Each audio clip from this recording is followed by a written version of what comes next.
ओम साई राम। मेरा नाम रवि है, रवि बाले, रवि गंगाराम बाले। मैं आंध्रा में पैदाइश हूँ, तेलंगाना जो अब है, लेकिन बॉम्बे में सेटल हो गए थे। मम्मी डैडी मेरे पैदाइश के बाद बॉम्बे में आ गए थे। फिर बॉम्बे में एजुकेशन हो गया, फिर वहाँ से चले गए दुबई, दुबई से ऑस्ट्रेलिया। अभी मैं ऑस्ट्रेलिया में बेस्ड हूँ। बाबा के साथ हमारा जो कनेक्टिविटी है, मेरे पिताजी ने करवाए थे 1882 के आसपास, जब मैं 8 या 10 बरस का था। तब उन्होंने हम सबको एक बार ले आए थे।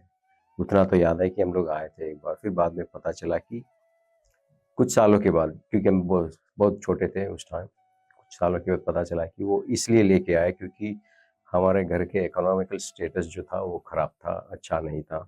बहुत गरीब थे, ऑलमोस्ट झोपड़पट्टी में ही रहते थे बम्बई में। तो किसी ने बाबा के बारे में मेरे पिताजी को बोले थे कि अगर आप शिरडी जाओ, मांस मच्छी खाना बंद कर दो, दारू पीना बंद कर दो, सिगरेट पीना बंद कर दो, तो आपकी घर की हालत सुधर जाएगी।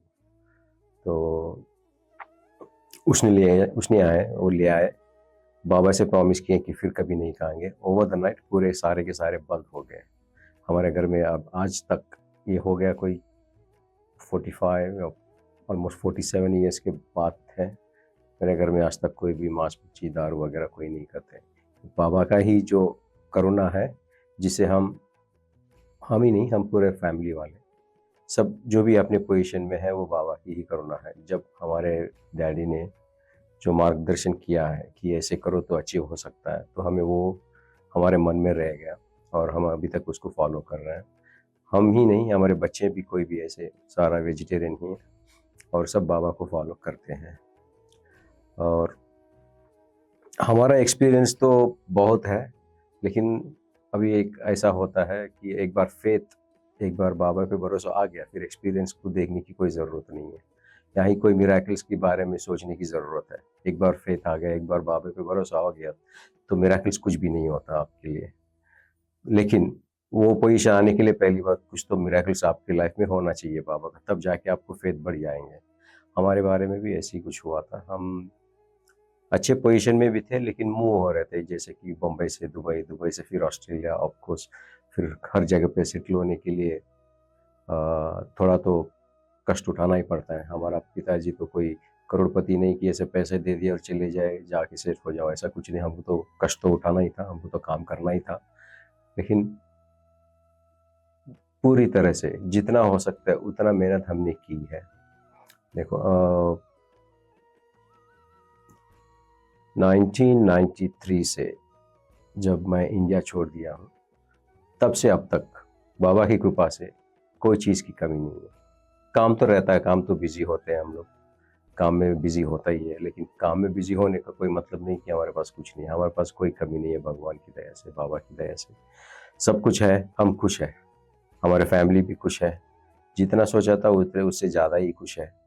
और जब बाबा की बात आती है तो उसमें कोई हम कटिंग नहीं करते। जैसा बाबा की कोई प्रोग्राम करनी है उसमें कोई कटिंग नहीं होता। कोई बाबा का भक्त है, उसके साथ तो हम अच्छे रहते ही हैं। और ये फैमिली हमारा जो ऑस्ट्रेलिया में बन गई है, बहुत बड़ी फैमिली है। वहाँ पे कम से कम हज़ारों लोग मंदिर आते हैं। जो हम स्टैथफील्ड साईं बाबा से जुड़े हैं, वहाँ पे भी हज़ारों आते हैं। रीजेंस पार्क में भी हज़ारों आते हैं। उनके अलावा हमारे घर में भी हर थर्सडे हम लोग आरती करते हैं। एक छोटा सा मैं मिराकल बोलना चाहूँगा, जो जिसके बाद बाबा पे पूरा फेथ हो जाता है। एक ऐसा सिचुएशन आया था जब मैं ऑस्ट्रेलिया मूव हुआ था, मेरे लिए वीज़ा का प्रॉब्लम था। तो ऑब्वियसली हम बाबा को प्रे कर रहे थे कि हमारा कुछ करो, हमारा कुछ करो। हमने बहुत सारे के अप्लाई किए, बहुत तरीके से ट्राई किए, नहीं ही हो रहा था। फिर लास्ट को हमने बाबा पे छोड़ दिया, और बाबा को ऐसे ही छोड़ दिया कि कोई भरोसा दिला दो कि भाई हो जाएगा तुम्हारा काम, कोई चिंता नहीं है।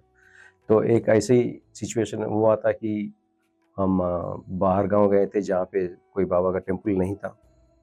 तो हम ऐसे ही सोच रहे थे कि खाली एक बार दर्शन दे दो ताकि हमको लगे कि बाबा ये काम हो जाएगा।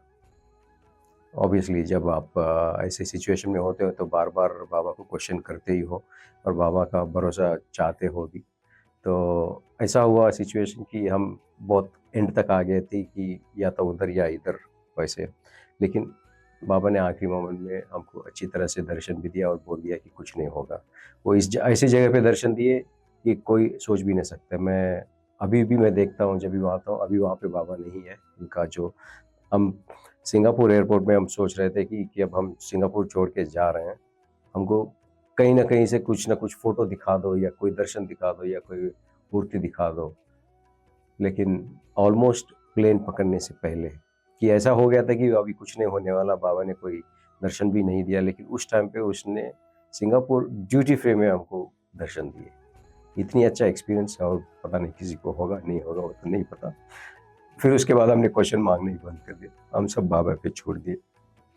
जो भी हमको देते हैं, हम खुश है उससे, जो भी नहीं देते हैं, वो बाबा की इच्छा करके हम छोड़ देते हैं। उससे ज़्यादा और कोई नहीं चाहिए। और मैं सबको यही विनती करता हूँ कि बाबा को क्वेश्चन माँगना माँग लो, अच्छी बात है, लेकिन बार-बार क्वेश्चन माँगने की ज़रूरत नहीं है। उन पे एक बार भरोसा रखो, एक बार आपका हाथ वो पकड़ लिया तो फिर कभी नहीं छोड़ेंगे। और छोड़ भी दिया तो आपको लगेगा कि छोड़ दिया, लेकिन वो कभी नहीं छोड़ते। किसी का हाथ एक बार पकड़ लिया तो नहीं छोड़ते।